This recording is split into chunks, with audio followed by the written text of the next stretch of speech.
Big boss വീട്ടിൽ morning task തുടങ്ങാൻ പോവുകയാണ്. അനിമോളെ വെയിറ്റ് ചെയ്യുകയാണ് എല്ലാവരും. അനിമോൾ അങ്ങനെ വരുന്നുണ്ട്.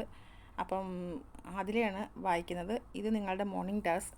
ഇപ്പോൾ നിങ്ങളെല്ലാവരും പ്രേക്ഷകരുടെ സ്വീകരണ മുറിയിലെ പതിവ് കാഴ്ചകളാണ്. എന്നാൽ ബിഗ് ബോസ് മലയാളം സീസൺ 7 അവസാനിക്കുമ്പോൾ കാലങ്ങളോളം പ്രേക്ഷകരുടെ മനസ്സിൽ മായാതെ നിൽക്കുന്ന ഒരു മുഖമുണ്ടാകും.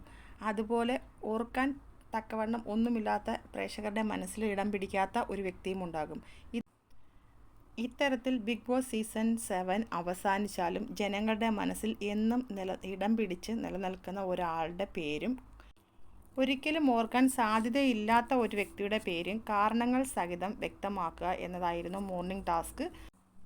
അപ്പോൾ ആദ്യമായിട്ട് വരുന്നത് ഷാനവാസാണ്. ഷാനവാസിൻ്റെ വീഡിയോയുമായിട്ട് ഞാൻ വേഗം വരാം. അപ്പോൾ എല്ലാവരും എൻ്റെ ചാനലൊന്ന് സബ്സ്ക്രൈബ് ചെയ്യണേ. പുതിയൊരു ചാനലാണ്, എല്ലാവരും എന്നെ സബ്സ്ക്രൈബ് ചെയ്ത് സപ്പോർട്ട് ചെയ്യണേ. അപ്പം അടുത്ത ലൈവ് അപ്ഡേറ്റുമായിട്ട് ഞാൻ വീണ്ടും വരുന്നതായിരിക്കും. അപ്പം മറക്കാതെ എൻ്റെ ചാനലൊന്ന് സബ്സ്ക്രൈബ് ചെയ്യുക, സപ്പോർട്ട് ചെയ്യുക. ഓക്കെ.